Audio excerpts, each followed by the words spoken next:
Dice, en el nombre del Padre, del Hijo y del Espíritu Santo. Y contarás 7 semanas de años, 7 veces 7 años. De modo que los días de las 7 semanas de años vendrán a serte 49 años. Entonces harás tocar fuertemente la trompeta en el mes séptimo a los 10 días del mes. ¿A qué día, mi hermano? A los 10. Repita conmigo, a los 10. A los 10. El día de la expiación haréis tocar la trompeta por toda vuestra tierra. Y santificaréis el año 50 y pregonaréis libertad en la tierra a todos sus moradores. Ese año os será de jubileo. Y volveréis cada uno a vuestra posesión, y cada cual volverá a su familia. Gloria a Dios. ¿Qué estamos festejando en estos 3 días, mi hermano? ¿El día de qué? Del jubileo, mi hermano. Y quiero decirle que este día el Señor ha preparado un alimento muy sólido a lo largo de estos 3 días. ¿Para qué, mi hermano? Para que nosotros podamos entender el propósito que el Señor tiene en nuestras vidas, para poder caminar nosotros en el propósito que Dios tiene para cada uno de nosotros, para que tengamos esta revelación en nuestro corazón y así caminar ya no más en la ruina ni en la miseria, sino ser unas personas con una vida victoriosa, mi hermano. Victoriosa, ¿sí lo puede creer, mi hermano? Y entonces yo lo siento y siento este día con gran gozo y con tal alegría y con tal celebración. ¿Usted lo siente así también, hermano? Claro que sí, porque jubileo también quiere decir gozo, quiere decir alegría. Y algo que caracteriza mucho a nuestro estilo mexicano es que nosotros celebramos todo, ¿sí o no? Celebramos cuando nuestros pequeños o sus pequeños se les cae un diente y hacemos fiesta por su primer diente. Cuando vemos a alguien que hace tiempo que no veíamos, lo vemos y decimos, ¡ay, esto tenemos que celebrarlo!, ¿verdad? Tenemos en nuestra sangre ese sentir de celebración. Pero déjenme decirle algo, mi hermano, el Señor también es un Dios de celebración. Quiero que nosotros veamos en Levítico capítulo 23 las fiestas que el Señor estipuló. Y dice el Señor en su palabra en Levítico 23, habló Jehová a Moisés diciendo, habla a los hijos de Israel y diles, las fiestas solemnes, ¿de quién? De Jehová, las cuales proclamaréis como santas convocaciones serán estas. Y da la lista de las fiestas, ¿de quién? Del Señor, de Jehová, las fiestas solemnes. Muchos dicen, es que son las fiestas de Israel, son las fiestas de Israel. Mi hermano, déjeme decirle que son las fiestas de Jehová, dadas a Israel, a ellos por mandato, pero nosotros como a su pueblo, como privilegio, en el cual nosotros también podemos celebrar, porque son las fiestas ¿de quién? De Jehová, amén. Entonces Dios es un Dios de celebración. Podemos ver que está la fiesta de los tabernáculos. Esta fiesta normalmente se festejaba porque hacía recordar cuando Israel caminó y tuvo un largo periodo de caminata por el desierto y ellos habitaron sobre tiendas. Y el Señor mismo moró con ellos en una tienda, en una carpa. Esa era la fiesta de los tabernáculos. La celebración de la Pascua tenemos. También tenemos la celebración del Yom Kippur o la fiesta del perdón, en el cual se reunían cada año y al ratito vamos a ahondar un poquito más en esto. Pero cada año se reunían y afligían sus corazones para perdón de sus pecados. Ellos ayunaban un día antes porque si no se arrepentían eran consumidos realmente. Y esta fiesta era para el perdón de sus pecados. Pero había una fiesta, mi hermano, que todo Israel estaba esperando. ¿Por qué? Estas fiestas solemnes de Jehová no se celebraban. Esta fiesta no se celebraba como cada año como las otras, sino esta fiesta era especial porque se celebraba cada 50 años. Imagínense, casi una generación, media generación, no muchos llegaban. Entonces yo creo que tal vez una persona de generación llegaba a celebrar esta fiesta. Porque ¿cuánto es la vida promedio de una persona? 60, 70, 80. Entonces tal vez lograba llegar a un jubileo, a ver esta enorme fiesta que era la fiesta del Señor. Y era una de las más esperadas, porque se hacía cada 50 años y esta era la fiesta del jubileo. Y quiero que vea cómo es el calendario de nuestro Dios, mi hermano, porque el Señor hizo los cielos y la tierra y creó todo en 6 días, pero el séptimo el Señor descansó. Vemos aquí que el número 7 quiere darnos algo a darnos como referencia. ¿Por qué? Porque en 7 años el Señor descansó. Si nosotros leemos en Levítico 25, podemos nosotros ver en el versículo 5 del capítulo 25, dice: lo que de suyo naciere en tu tierra segada, no lo segarás, y las uvas de tu viñedo no vendimiarás. Año de reposo será para la tierra. En el versículo 4, dice: pero el séptimo año la tierra tendrá descanso. Entonces podemos ver aquí que el número 7 hay algo tan importante. En el séptimo día el Señor descansó. En el séptimo año el Señor pedía descanso para su tierra. ¿Para qué? ¿Por qué, mi hermano? ¿Por qué pedía el Señor descanso para su tierra? Porque obviamente si nosotros trabajamos mucho la tierra, pues se nos desgasta. Pero el Señor quería que su pueblo confiara en Él. Por eso les decía el Señor a su pueblo que ellos sembraran y segaran del año 1 hasta el año 6 todo lo que pudiesen. Y el año 6 no nada más el doble, sino el triple de lo que habían sembrado iban a segar. ¿Para qué? Para que ellos no trabajaran la tierra en el año séptimo y pudieran confiar en su Dios. Pero el pueblo de Israel, mi hermano, no obedeció esta ley. No la obedeció. Y ellos siguieron trabajando la tierra año tras año, y vino el fracaso de Israel. ¿Por qué? En Levítico 26:34 nos habla acerca del descanso de la tierra, que es necesario que se descanse la tierra para su pueblo. Le dijo eso el Señor. Levítico 26:34 dice: entonces la tierra gozará sus días de reposo, todos los días que esté asolada, mientras vosotros estéis en la tierra de vuestros enemigos. La tierra descansará entonces y gozará sus días de reposo. Entonces, si los del pueblo de Israel no descansaban la tierra, el Señor iba a hacer que los del pueblo de Israel fueran asolados, que la tierra de Israel fuera asolada, que los del pueblo de Israel fueran llevados cautivos, para que Israel y el pueblo, la tierra de Israel más bien, descansara. Y sí, su palabra se cumplió. Su palabra se cumplió cuando Israel fue llevado cautivo a Babilonia, 70 años. ¿Quiere ver esto, mi hermano? Segunda de Crónicas 36, versículo 20. Segunda de Crónicas 36, versículo 20.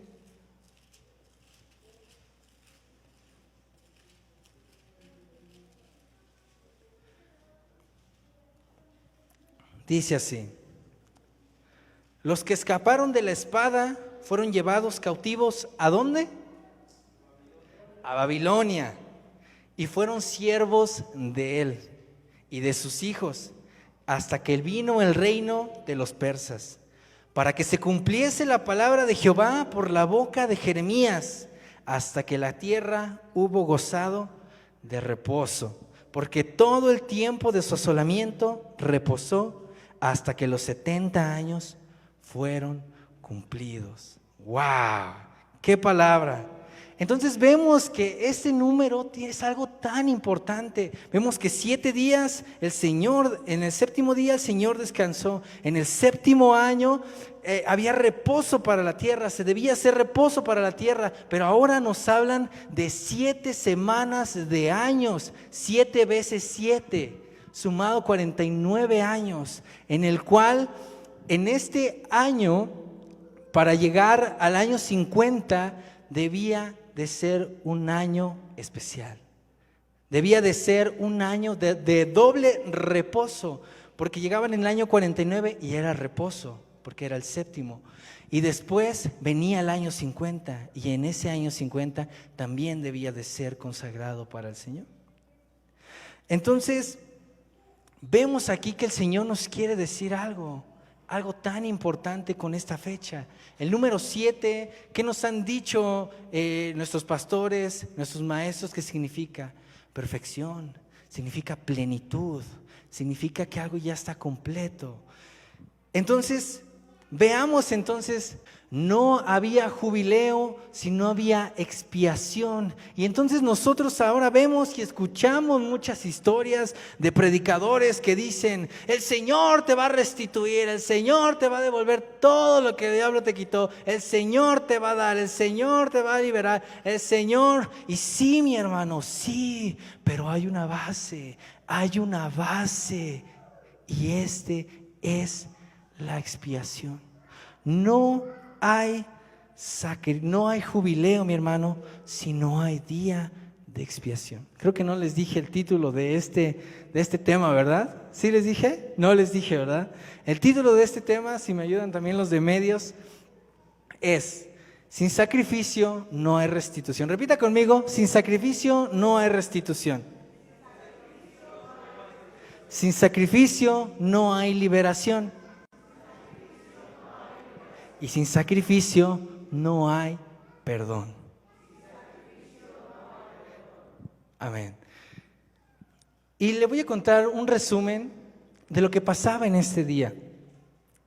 En este día, mi hermano, el sumo sacerdote se paraba de muy temprano. Y él tomaba un becerro para sacrificarlo en nombre de él y de toda su casa.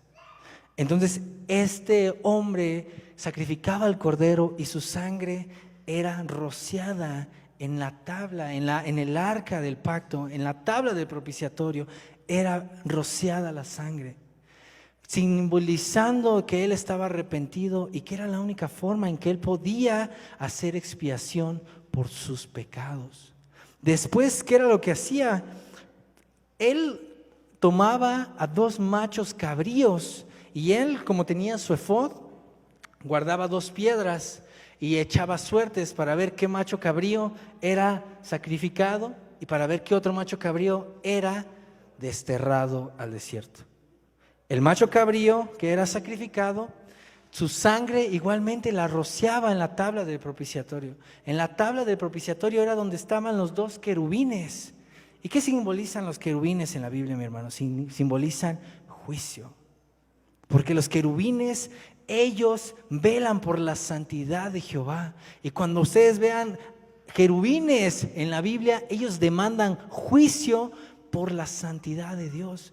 Vemos a 2 querubines que estaban en las puertas cuando Adán y Eva fueron desterrados del Edén, para que no entraran al jardín donde estaba el Señor, porque era un lugar santo. Ellos demandan juicio, los querubines. Y el otro macho cabrío, mi hermano, sobre él el sacerdote imponía manos, orando por los pecados del pueblo. Y eso simbolizaba que ahora el pecado de todo el pueblo era recaído sobre ese animal, y ese animal era desterrado al desierto, dado a un demonio llamado Azazel. Que luego ahondaremos en el significado de esto. Pero lo que quiere decir esto, mi hermano, es que el Señor destierra el pecado y no se acuerda más de él. Por eso nos dice Miqueas en el capítulo 7, que Dios como tú, que perdona la maldad y olvida el pecado de remanente de su heredad.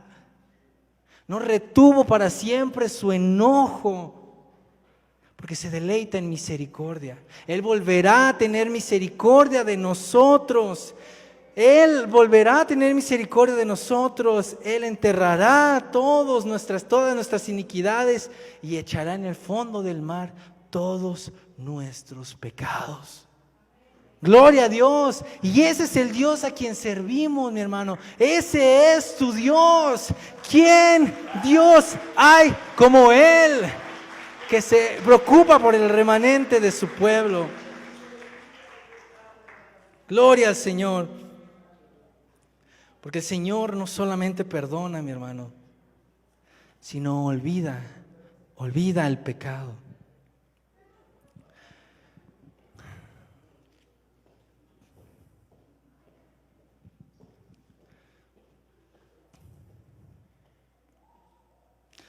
De verdad es de digna mención ver cómo el Señor obra tan maravilloso, ¿verdad? Porque es digno de mención de ver cómo el Señor planeó que primero fuera el día de la expiación para después dar lugar al día de mayor fiesta, al día de jubileo. Y yo le tengo una buena noticia. Antes, la fiesta del jubileo era cada 50 años para su pueblo Israel. Pero ahora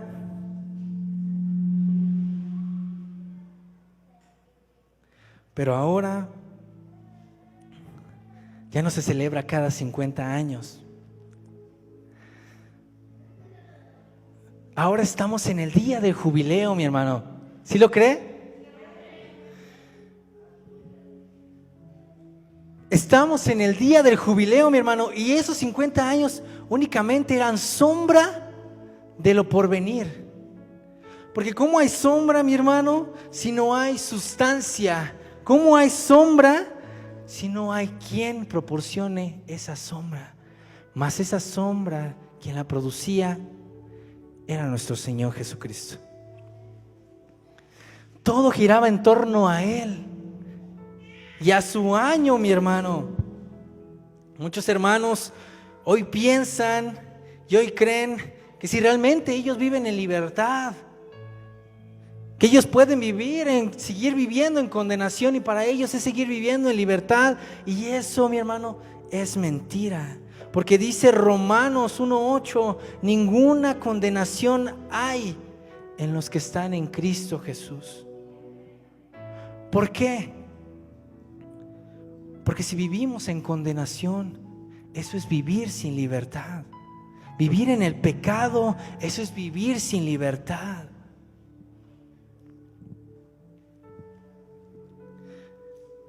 Y cuando el Señor Jesucristo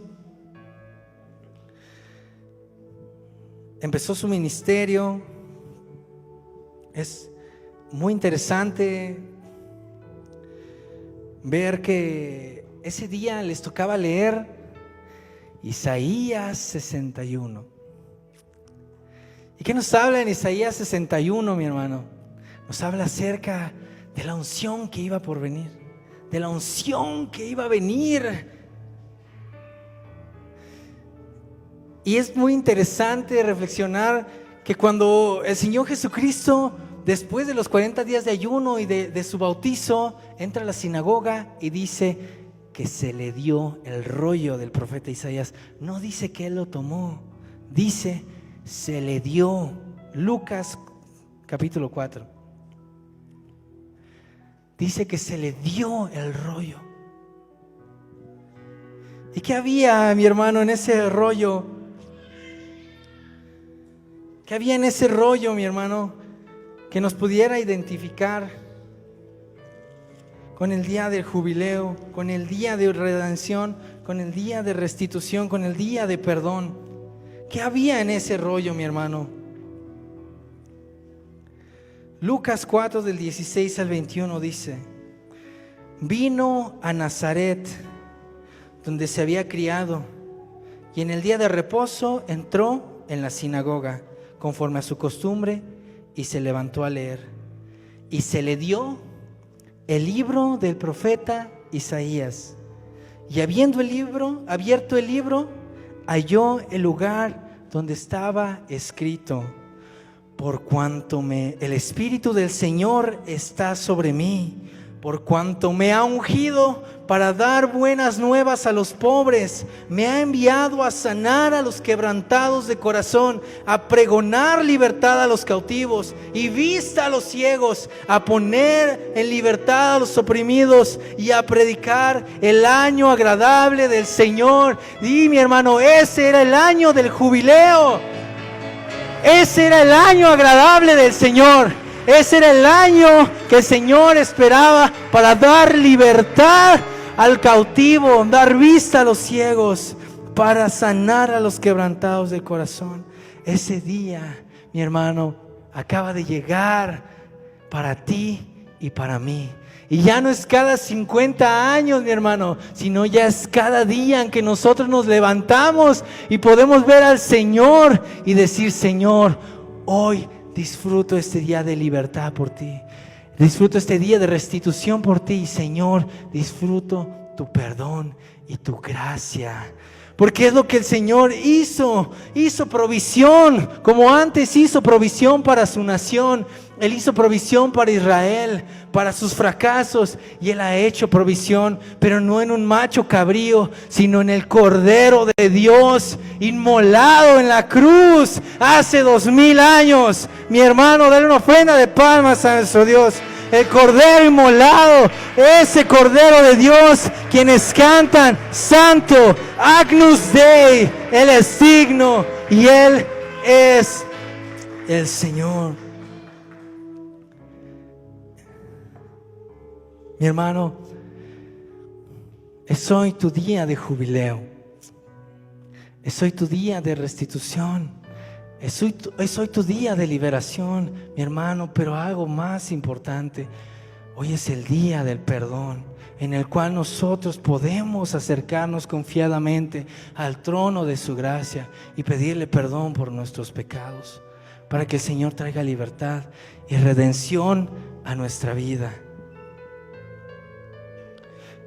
Me gusta mucho este comentario para finalizar. Y dice: Jesús restaura nuestra herencia y más. Lo que hemos perdido en el primer Adán, lo hemos recuperado con creces en el segundo. Por la pérdida de la inocencia, por la pérdida de la inocencia, ahora tenemos pureza. Por la pérdida de la comunión externa con Dios, tenemos su morada en nuestro interior. Por las delicias de un paraíso terrenal, ahora tenemos la plenitud de la bendición y el gozo de nuestro Dios. Gloria al Señor. Denle una ofrenda de palmas a nuestro Dios. Y ese es el día que nos ha dado a conocer el Señor. Y quiero, mi hermano, que ahora demos inicio a este día de jubileo. Y me gustaría que mi hermana del shofar pasara aquí adelante. ¿Y qué era lo que pasaba, mi hermano? Esto no es algo místico, esto no es algo profético, esto es algo simbólico, mi hermano. ¿Por qué? Porque cuando el sacerdote mataba al macho cabrío y eran expiadas todos los pecados del pueblo, entonces se levantaba ese tiempo de afligir el corazón y se sonaban las trompetas, dando inicio a un día y a una fiesta y una celebración. Y ese era el día del jubileo. Y el día del jubileo, mi hermano, sonaba así.